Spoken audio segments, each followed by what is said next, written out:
Bonjour et bienvenue dans la quotidienne de School TV, l'émission qui vous raconte l'éducation au quotidien. Au sommaire aujourd'hui, il n'y a pas d'âge pour philosopher. On vous en a déjà donné quelques exemples dans la quotidienne.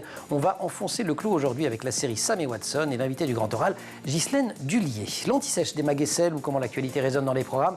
Actu anniversaire aujourd'hui, celui de la signature des accords de Maastricht, qui sont aujourd'hui un classique des programmes d'histoire. L'heure de la récré, toujours avec Emma. Récré en musique avec une enfant prodige venue des États-Unis. Et puis rendez-vous en fin d'émission avec Amélie Paris pour les années collège. Notre chroniqueuse et prof documentaliste au Collège du Trio revêt aujourd'hui son costume de maîtresse de cérémonie et délivre ses Oscars pour les meilleurs films sur le collège. La quotidienne de School TV, c'est maintenant, c'est parti, Grand Oral. Les adultes ont le Watson de Sherlock Holmes pour résoudre les énigmes policières. Les enfants ont celui de Sam pour résoudre les énigmes de la vie. Sam, un petit garçon confronté à de grandes questions existentielles. Il y répond donc avec la malicieuse complicité de Watson, un chat très philosophe. Et cela donne une série intitulée Petites histoires pour la vie et publiée chez Glénat avec au crayon Bérangère Delaporte et à la plume Ghislaine Dullier, invitée du Grand Oral, qu'on a grand plaisir à accueillir. Ghislaine, bonjour. Merci. Alors quand je dis les enfants, en fait, alors il y a les enfants, ça c'est la version française, donc je vous fais par exemple Sam et Watson ont confiance, ok, mais il y a également les enfants chinois, il y a les enfants polonais, il y a les enfants, j'ai pas révisé, j'ai oublié, là c'est quoi, je sais même plus, vietnamiens et coréens, voilà, extraordinaire. Ce sont des héros mondiaux. On vous a invité, Ghislaine, parce qu'en 2017, vous aviez publié un opus qui résonne malheureusement avec l'actualité aujourd'hui particulièrement. Sam et Watson préfèrent la paix. Je dis particulièrement aujourd'hui parce qu'entre-temps, la guerre est revenue sur le territoire européen. Ça ne veut pas dire qu'il n'y avait pas de guerre et qu'elle n'était pas grave avant, mais c'est vrai que ça l'a mise dans l'actualité tous les jours. Est-ce que vous avez l'impression que ça affecte particulièrement les enfants aujourd'hui ? Oui. Est-ce que vous en rencontrez plein dans des ateliers ? Oui, je les rencontre dans les ateliers philo et aussi sur les salons et les festivals. Ouais. Et oui, ils m'en parlent beaucoup quand même. Et ils sont très au courant. Ça veut dire qu'ils regardent beaucoup les infos, ils écoutent beaucoup ce que les adultes en disent. Donc ils m'en parlent avec vraiment des informations, des mots, voilà, c'est pas abstrait pour eux. Pas abstrait, non, ouais. et en fait, ils ont peur. Alors, c'est là où je pense qu'ils écoutent trop de choses. On leur dit trop de choses, mais vraiment, les enfants, ils ont la peur de la guerre qui pourrait arriver. Vous pensez qu'il faut leur cacher des choses ? Non, pas du tout, non. Mais peut-être ne pas leur montrer toutes les émissions, surtout les images. Les images, ouais. Peut-être la radio, ce serait mieux. Les images sont vraiment choquantes pour les enfants. Ouais. Et ils vivent avec ? Ils vivent avec. Alors, ils en parlent entre eux, heureusement. Et puis, heureusement, on peut en parler pendant les ateliers philo. Ouais, et la parole, c'est absolument fondamental. Il y a plein de thèmes pour Sam et Watson. Je ne peux pas tous les citer. Vous en avez fait combien ? Une quinzaine, non, de mémoire ? 16. 16 ? Oui. Je ne suis pas trop loin du compte. Non, comment là, par exemple, j'ai Sam et Watson plus fort que nous. Comment vous choisissez vos thèmes ? En écoutant les enfants que je vois en salon et en festival. Moi, je n'ai pas d'enfants. Ça paraît bizarre, mais un jour, un journaliste m'a dit « Mais comment vous faites ?» Je regarde les enfants des autres, parce que comme je ne suis pas obnubilée par les miens, j'ai beaucoup de temps pour regarder les enfants des autres, et surtout en salon et en festival. Ils me parlent pendant que je dédicace. Donc, parfois, ça me donne des idées. Et puis, bon, j'ai des petits aussi autour de moi, ma famille, mes amis. Donc, ça me donne des idées pour nourrir tout ça. Et puis, je cherche des thèmes dont on ne parle pas beaucoup. Par exemple, l'ennui, il ne me semble pas qu'il y ait grand-chose, en tout cas quand on l'a sorti. Il n'y avait pas encore grand-chose sur l'ennui. Ça ne lui fait pas plaisir, hein, Sam, quand il s'ennuie. Non, vraiment la tête. Ouais, c'est vraiment la tête de l'ennui, là.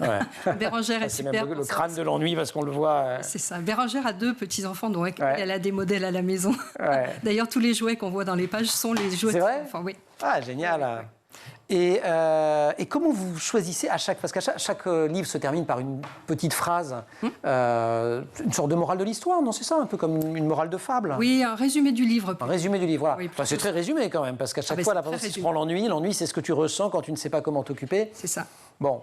Oui, c'est une petite phrase pour que même les plus petits, à partir de 4 ans, puissent s'en souvenir.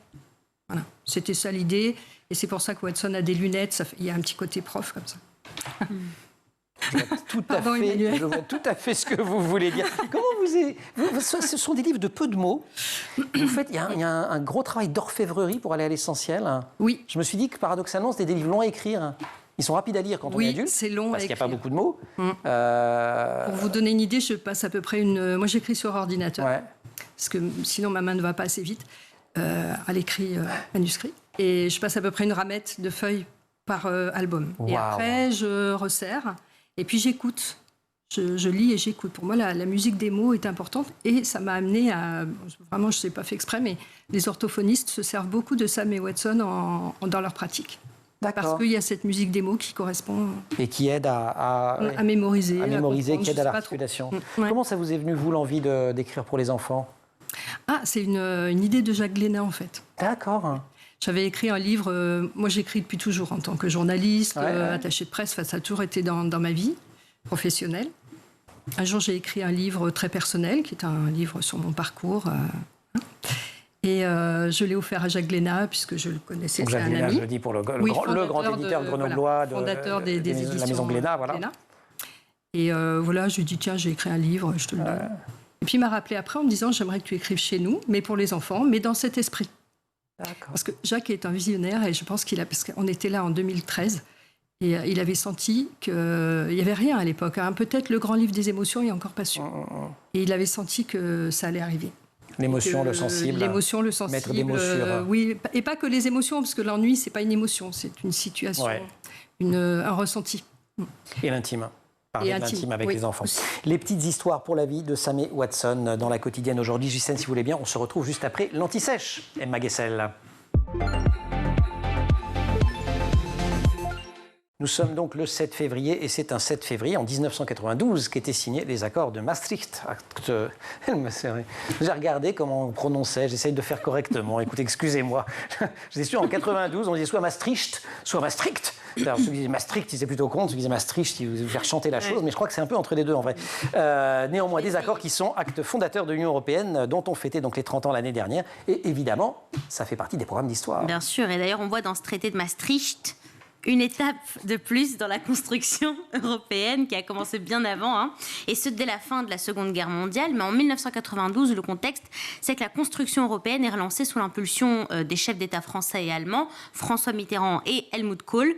Dans les faits, ça se traduit par de nouveaux États membres, ainsi que par un rôle grandissant donné par les États aux institutions européennes, comme l'acte unique européen en 1986, qui prévoit la création d'un marché unique. Et ce traité, qui est donc signé en 92, consolide encore plus les liens qui unissent les 12 pays désormais membres de l'Union européenne. Oui, jusqu'ici. On n'en est encore que à 12 à l'époque. Voilà. Jusqu'ici, l'objectif était économique.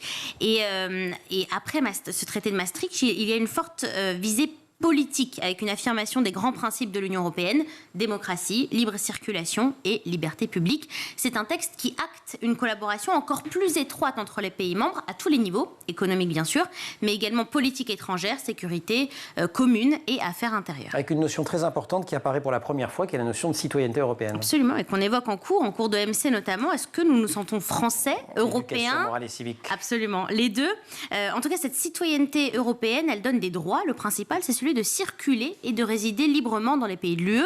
On n'a pas besoin, par exemple, de passeport pour voyager en Allemagne, par exemple. Une carte d'identité française suffit. Mais cette citoyenneté européenne permet aussi d'être protégée par les ambassades et les consulats de n'importe quel État membre, ainsi que le droit de voter et d'être élu dans l'État où l'on réside pour les élections européennes. Citoyenneté européenne au menu de ces accords, mais également union économique et monétaire. C'est plutôt ça qui avait fait débat d'ailleurs. Tout à fait. C'est ce traité qui permet d'acter la création de l'euro et donc d'achever la formation d'un marché unique. Là aussi en plusieurs étapes. D'abord, on libéralise la circulation des capitaux. Ensuite, on se coordonne entre États membres pour réduire l'inflation, les taux d'intérêt et la dette publique des États. On peut intégrer l'UE et y rester que si on remplit certains critères comme le déficit public qui ne doit pas excéder 3% du PIB ou une dette publique inférieure à 60% du PIB. Il y a eu des soucis avec la Grèce, par exemple, ces derniers temps. Et tout ceci doit mener à la création d'une monnaie unique. L'euro, donc, avec tout un système de banques se réunissant autour d'une banque centrale européenne. L'euro est mis en place le 1er janvier 1999. Eh ben, j'aurais cru que c'était plus tard, moi. Eh ben non. En tout cas, il a été lancé dans la Banque centrale européenne en 99, arrivé plus tard chez nous. Ah ben voilà, la première fois, on va à la tirette pour chercher ces euros. Vous avez un petit souvenir de ça. Les domaines de coopération ne s'arrêtent pas là. Oui, des décisions communes sont prises dans le domaine de l'éducation, de la culture, de la santé publique, la protection des consommateurs, etc. Et mis en place le PESC, la politique étrangère et de sécurité commune, dont je vous parlais au début, qui permet à l'UE d'agir et d'exprimer sa position sur la scène internationale. Et enfin, les États s'engagent dans une nouvelle coopération judiciaire dans les affaires intérieures, cette fois-ci de l'UE, police, justice, asile et immigration. Je rappelais, parce que c'est de ma génération, les querelles au moment de... Parce qu'il y a un référendum, et donc entre Maastricht et Maastricht. Débat aussi entre les fédéralistes qui disent Maastricht et les souverainistes qui disent Maastricht. Ah oui, et un débat qui existe encore aujourd'hui. Faut-il déléguer davantage de compétences à l'Union européenne ou être plutôt du côté d'une Europe des États? La question divise. Certains États optent pour une Europe à la carte, en 92, comme le Royaume-Uni, qui refuse d'adopter l'euro ou d'entrer dans l'espace Schengen. Et on voit aujourd'hui d'ailleurs ce qui s'est passé avec le Brexit, où le Royaume-Uni a carrément quitté l'Union européenne. Emma, merci beaucoup pour cette anti-sèche sur... Le traité de Maastricht. Extraordinaire. On se retrouve pour la récré. Oui. Grand oral, Ghislaine Dullier. Ghislaine Dullier, invitée du Grand Oral, qui a écrit, je l'ai dit, Les petites histoires pour la vie de Sam et Watson. Elle est aussi animatrice d'ateliers de philo pour les enfants dans la lignée de la Fondation Sève, fondation créée par Frédéric Lenoir et Myriam Roussel-Adam. Une petite question quand même avant. Les thématiques, la confiance, le courage, voir avec le cœur, préférer la paix, etc. Quand ça sort au Vietnam, quand ça sort en Chine, quand ça sort en Pologne, vous adaptez ou finalement le message est exactement le même, le message est universel? On n'a pas en fait, le texte, l'éditeur, donc Glénat Édition, s'assure que le texte ne bouge pas. D'accord. Ils n'ont pas le droit de toucher le texte. Par contre, ils peuvent modifier, ce qu'ils font d'ailleurs assez régulièrement, les couvertures. D'accord. Ils n'ont pas le droit non plus de modifier le dessin de Bérengère. Ni le couper, ni le transformer, ni rien. Pas de censure, rien. Oui, ça c'est vraiment dans les contrats et on est très contente de ça parce que sinon on se sentirait peut-être un peu oui, bien sûr. Donc non, rien ne change. Et alors vous faites beaucoup de salons en France, vous rencontrez beaucoup d'enfants dans le cadre des ateliers notamment, on va en parler dans 3 secondes, que vous animez. Mais vous avez parfois des retours de ces enfants à l'étranger ou là c'est trop loin, jamais? Non, c'est trop loin. Faudrait un jour. Oui, ça serait bien. On vous réinvite quand vous pouvez nous dire s'il y a une espèce d'international des enfants dans leur rapport à la paix ou à que c'est. Mais c'est vrai que par contre on s'aperçoit que les pays asiatiques ils achètent 4 titres par 4 titres.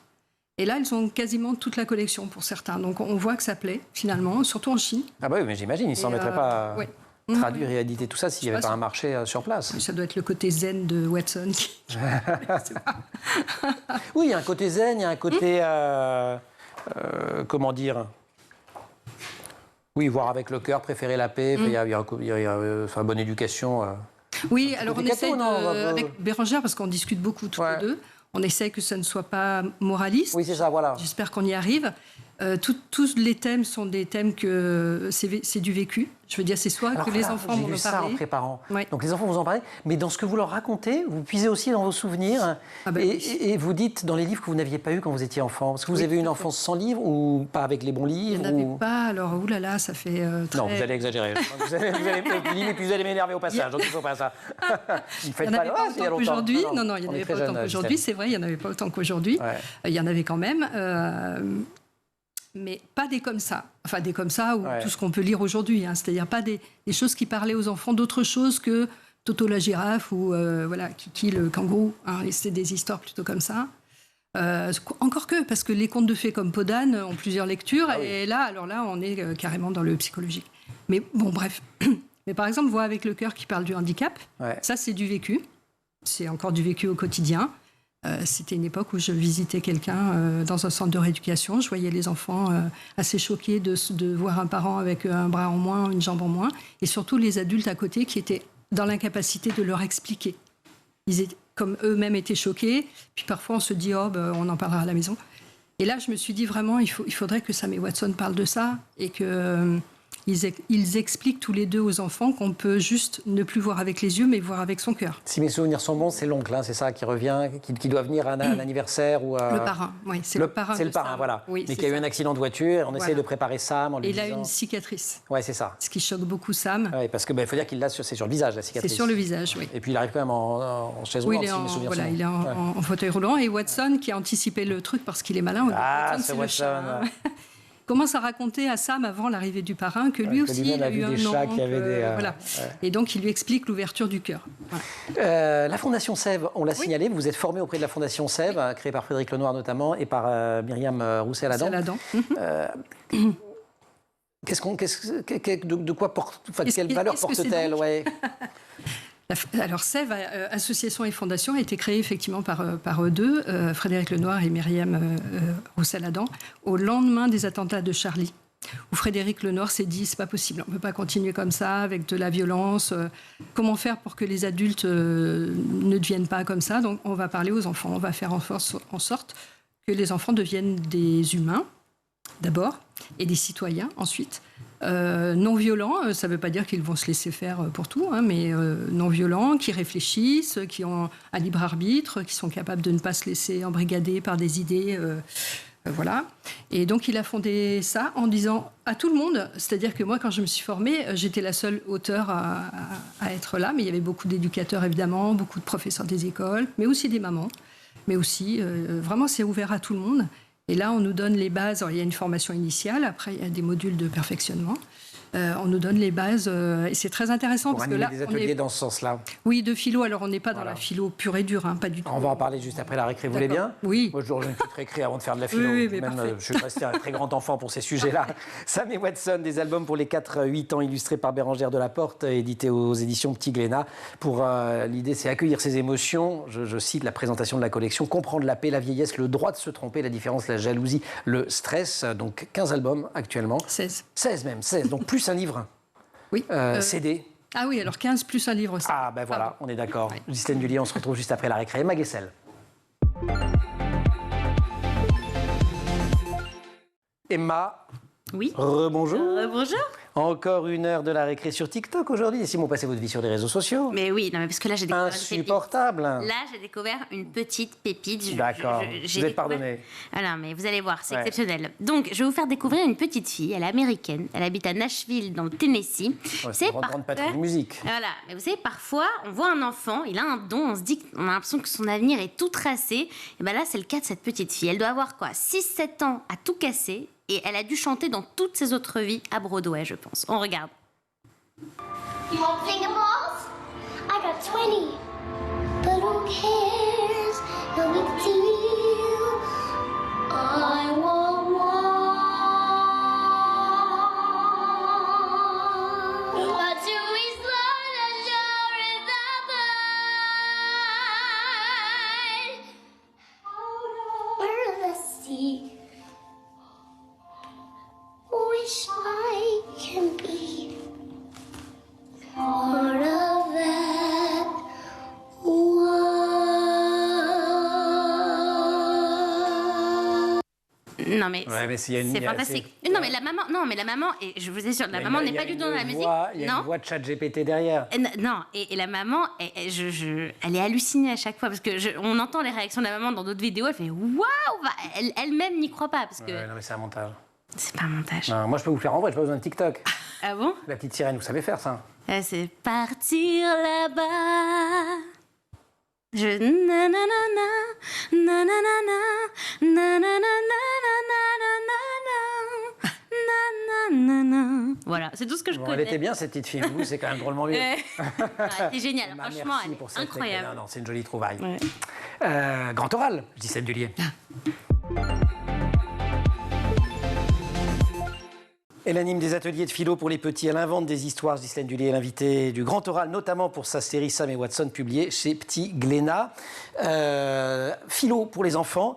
Il y a quand on dit philo pour les enfants, vous le disiez juste avant la récré, c'est pas de la philo au sens de la philo à l'université. Non. Simplement, ça veut dire qu'on accueille leurs questions, c'est ça? Et qu'on les invite à parler? On les invite à se poser des questions.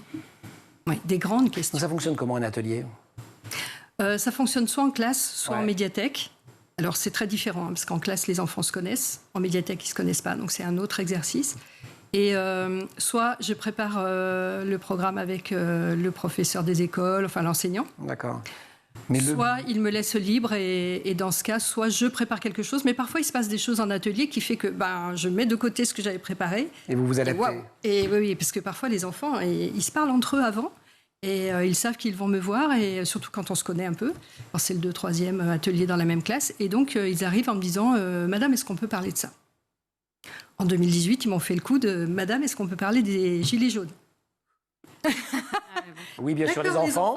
En philo, on ne dit jamais non. Et ouais, c'est ça. Donc, bien sûr, les enfants. Donc, après, qu'est-ce que vous en savez? C'est la première question qu'on m'a posée. Donc là, c'était, voilà... C'est le bazar, tout est bloqué. Alors, soit selon ce qu'ils entendent à la maison, hein, c'est bien, c'est pas bien. Ou alors, j'ai pas vu papa depuis 3 semaines, il est sur le rond-point. Ça, j'ai pas entendu. Vous n'avez pas vu ça? Non. Par contre, c'est vrai qu'il peut se passer des choses du genre, j'avais préparé un jour un atelier, et puis un enfant vient me voir en me disant, madame, moi je ne vais pas suivre l'atelier, donc c'était des 10 ans, 9-10 ans, parce que moi je suis bête, donc je ne vais pas y arriver. Je lui dis, mais comment ça, tu es bête? Qui dit ça? Elle me dit, c'est mon papa, donc c'est vrai. J'ai dit, non, c'est pas vrai. C'est compliqué, j'allais dire bien que sûr, papa se trompe, oui. vraiment. Et les autres autour disaient, mais oui, on va l'appeler Mathieu. Mathieu, il est bête, bien sûr. D'accord, tout le monde sait ça, quoi. Donc là, je lui dis, écoute, ok, parce qu'on ne force jamais. Hein, donc je lui dis, ok, tu te mets de côté, tu prends un livre, et puis par contre, si tu veux venir pendant l'atelier, tu es le très très bienvenu. Et en fait, il s'est rapproché petit à petit, et après, c'était celui qui parlait le plus. Donc ensuite, alors du coup, qu'est-ce que j'ai fait? J'avais préparé je ne sais plus quoi, mais du coup, on a parlé de l'intelligence. C'est quoi l'intelligence? Est-ce que tout le monde est intelligent? Et les animaux, est-ce que c'est intelligent? Et est-ce qu'il faut avoir un gros cerveau pour être intelligent ou pas? Et est-ce qu'on a le droit de ne pas être intelligent aussi? Et des questions comme ça, très ouvertes, ça donne des débats vraiment très intéressants. Et les enfants ont évidemment un avis sur tout ça, d'autant qu'il ne s'agit pas de trouver la bonne réponse à la question. Pas du tout, il n'y a pas de mauvaise réponse en philo. Ouais. Enfin, c'est le principe, c'est qu'on en discute. Ouais, mais c'est très sympa. Ils ont des questions récurrentes, ils ont des attentes récurrentes, les enfants, des choses où vous y attendez toujours un petit peu, vous dites tiens, ça va sortir. Il y a pas mal de questions sur la mort, la vie, la mort. Ouais. Alors c'est souvent quand ils ont connu un deuil récent, donc ils ont envie qu'on parle de ça. La guerre aussi. Là, en ce moment, c'est quand même ça. Ça boucle la boucle par rapport à ce qu'on se disait en début d'émission. Tout à fait, oui. Souvent, ils viennent avec quelque chose qui les préoccupe. Voilà. Les gilets jaunes, par exemple, ça les préoccupait parce qu'ils voyaient bien que les adultes étaient tendus par rapport à ça. D'accord. C'est un peu le reflet des adultes, un peu quand même. Hein. D'accord. Qu'est-ce qui vous fait le plus plaisir dans les réactions des enfants sur les salons quand ils ont lu Sam et Watson ou dans les ateliers de philo? Alors j'imagine, vous en avez décrit, on l'a appelé Mathieu, que quand vous voyez un petit Mathieu s'approcher d'une conversation, ça c'est une vraie récompense. Oui. Après, on lui a dit tous ensemble, on a fait un petit exercice, et tous lui ont dit, tu vois Mathieu, tu n'es pas bête, parce que les maths c'est pas ton truc, mais... Et tu n'es pas bête. Si on était bête parce qu'on est nul en maths, c'est pas possible. Alors oui, puis ce qu'on lui a dit aussi, oui. Je vois votre regard. Voilà. Alors ce qui me fait plaisir, c'est aussi la réaction des parents ou des grands-parents qui me disent bien, vos albums m'aident à lui parler de choses dont je n'arrivais pas à lui parler. C'est des ouvertures de conversation extraordinaires, de toute façon, ces albums. J'écris vraiment. Y compris, comme je le disais, parce qu'ils sont faits de peu de mots. Et donc, ils laissent de la place pour les mots des enfants et pour les mots des familles. J'espère, oui. Justine, merci beaucoup. On merci va faire un petit tour au collège, ça vous va? Vous n'y allez pas beaucoup au collège, vous? C'est fini. Ouais, je vais vous faire découvrir Petites histoires pour la vie, c'est le nom de la série. Il y en a donc 15, c'est chez Petit Glénat. Et regardez, même si vous êtes polonais, chinois, coréen, que sais-je, hop, aucune excuse. Vous êtes obligé de découvrir Sam et Watson. Emma, merci beaucoup. Merci à vous. Amélie Paris, les années collège. Les années collège, c'est notre rendez-vous hebdomadaire avec Amélie Paris. Amélie, bonjour. Bonjour. Professeure documentaliste au Collège du Trio à Paris dans le 19e. 18e, pardon. Mais alors, dans le 18e arrondissement, évidemment, je ne sais que ça en plus. Les élèves et les enseignants sont une source inépuisable d'inspiration pour le cinéma. Et aujourd'hui, vous avez décidé de nous parler du collège, pas du collège où vous exercez, dans le 18e, mais des collèges qui ont été mis en scène. Alors on parle bien des collèges à la française, ce n'est pas les college movies américains qui en fait sont des films sur l'université. Oui. Mais moi j'ai toujours aimé ces films qui mettent en scène les adolescents, les profs, la vie au collège. En fait, j'aime ce moment de vie. Quand on rentre au collège, on est encore un petit, on est un bébé, on sort avec 20 cm de plus. C'est souvent l'endroit où on donne son premier baiser, son premier chagrin. En tout cas, on a le cœur qui bat quand on va au collège. Et c'est parce que vous aimez tout ça que vous êtes devenu prof documentaliste? Évidemment. Parce que vous étiez journaliste aussi. Oui, j'étais journaliste. Enfin, vous l'êtes toujours, d'ailleurs, on le voit, mais bref, je veux dire par là... Je suis devenue enseignante. Voilà. Oui. Et j'adore donc les films qui mettent en scène le collège et tout ce qui va avec. Et donc aujourd'hui, j'ai décidé de tester vos connaissances. J'ai sélectionné 7 films. Donc ils ont comme point commun, ils se passent en partie dans un collège. Ce sont tous des films français. Allez, on y va. Alors on commence. Justine, vous m'aidez. Oui, vous avez le droit de participer. On commence avec un film sorti en 2004. Nous sommes au cœur d'une cité de Seine-Saint-Denis, en pleine répétition d'une scène du jeu de l'amour et du hasard de Marivaux entre deux ados. Comme une pièce, le film est découpé en plusieurs actes et en longues scènes. Ce film a obtenu 4 Césars en 2005, dont celui du meilleur espoir féminin pour Sarah Forestier. Je suis l'esquive. Oui. De Abdelatif Kechiche. Oui, qui a obtenu aussi le César du meilleur film. Pour La vie d'Adèle, je pense. Meilleur réalisateur pour ce film-là. Ah, pour l'esquive, pardon. Oui, et pour le meilleur scénario original. Allez, on enchaîne avec Hervé, en classe de 3e, débordé par ses pulsions et qui doit son prénom à sa grand-mère fan d'Hervé Villard. Hervé a des goûts vestimentaires douteux et une mère super intrusive. Avec son copain Kamel, amateur de hard rock, ils enchaînent les râteaux. C'est moi toujours. Alors, c'est dans ce film que l'acteur principal a donné son premier baiser pour la première fois et il a expliqué qu'il a attendu l'été d'après pour donner son vrai baiser dans la vraie vie. Ce film est sorti en 2009, il a obtenu les Césars du meilleur premier film. Ça vous dit quelque chose, hein? On en a beaucoup parlé, c'est pas Riyad Satouf? Oui, Les Beaux Gosses. Les Beaux Gosses. Sorti en 2009. Et c'est Vincent Lacoste, c'est ça? Exactement. Qui a dû patienter un peu pour un premier baiser consenti. Voilà. Enfin, c'était consenti au cinéma, mais bref. Voilà. Allez, en 2008, un film qui se déroule au sein du collège Françoise Dolto, qui est dans le 20e arrondissement de Paris. C'est l'histoire d'une année scolaire condensée en 2 heures. Un prof de lettres face à une classe de 4e avec des moments de tension, de crise. Un prof confronté à la jeunesse, à l'imprévu, aux difficultés, aux risques du métier. Palme d'or en 2008. Je vous aide. C'était un roman aussi. Entre les murs. C'est pas ça? Oui, François Bégodeau. Ah oui, pas pour le roman et Laurent Canté pour le film, c'est ça? Exactement, oui. Et François Bégodeau qui joue le rôle de l'enseignant. Super. Un film co-réalisé, sorti en 2019, qui raconte l'histoire de Samia, une jeune CPE fraîchement diplômée qui doit quitter l'Ardèche pour la banlieue parisienne. Entre problèmes de discipline et réalité sociale difficile, c'est le choc pour la jeune femme. Alors, parmi les élèves, on se souvient de la vitalité de Moussa et de Dylan et de l'équipe des assistants d'éducation. On vient de l'afficher, La vie scolaire. Alors, Grand corps malade, ils sont 2 d'ailleurs, 2 réalisateurs. Malade, oui, et Mehdi Idir, et c'est d'ailleurs ces 2 réalisateurs. Et c'était leur histoire, si je me souviens bien. Oui, qui avait co-réalisé aussi Passion. Voilà. Et Mehdi, je crois que c'était son histoire, et très très beau film, avec une fin assez saisissante d'ailleurs, un travelling arrière, où on remonte de ce collège, et Paris est à quelques encablures, et simplement ils n'y mettent jamais les pieds, et c'est assez terrible comme fin d'ailleurs. C'est très triste. Et on quitte la fiction pour le documentaire, triste aussi, sans quitter la Seine-Saint-Denis. C'est une série en 6 épisodes qui a été commandée par Arte en 1994. La réalisatrice, je vous donne un indice, a filmé les élèves d'un collège dans les salles de cours, le bureau du principal, pendant les conseils de classe, voire les conseils de discipline.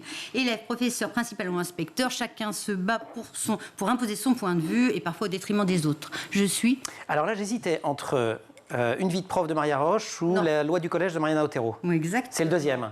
La loi du collège de Mariana Otero. Ouais, super. Très beau. Super, absolument. Mais très triste. Une vie de prof était très bien aussi, mais c'était Canal, je crois d'ailleurs, à l'époque.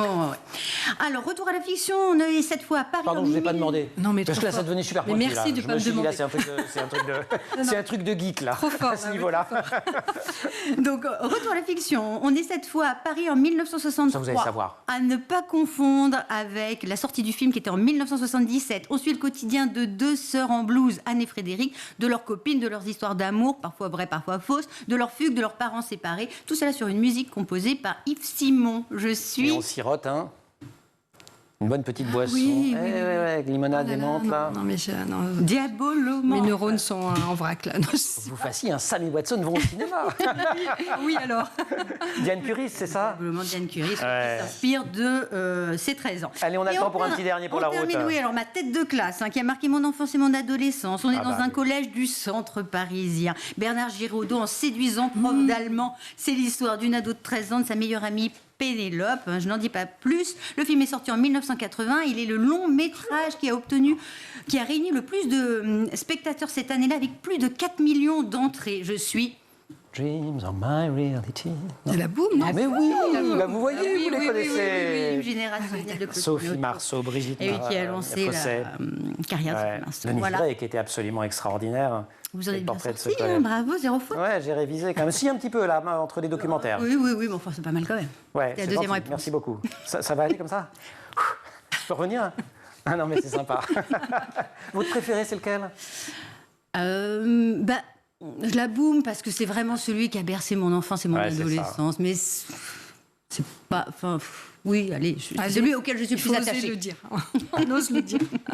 Merci beaucoup Amélie, Ghislaine, merci beaucoup de nous avoir rendu visite sur le plateau de La Quotidienne. Sam et Watson, là il y a plus fort que l'ennui, mais il y en a plein, notamment sur la paix, et non pas sur la guerre d'ailleurs, j'ai oublié son titre, évidemment, Préfère la paix. Préfère la paix. Merci donc, merci évidemment, comme toujours, à toute l'équipe de La Quotidienne, au maquillage, Laure Audemont, à Marine Plantec pour la préparation de l'émission, elle est en régie, assistée par Dylan Coller, Saïd Mamou pour le son, pour la réalisation, c'est Xavier Sanchez. Vous restez évidemment sur School TV, vous nous retrouvez nous en permanence sur Internet et sur les réseaux sociaux.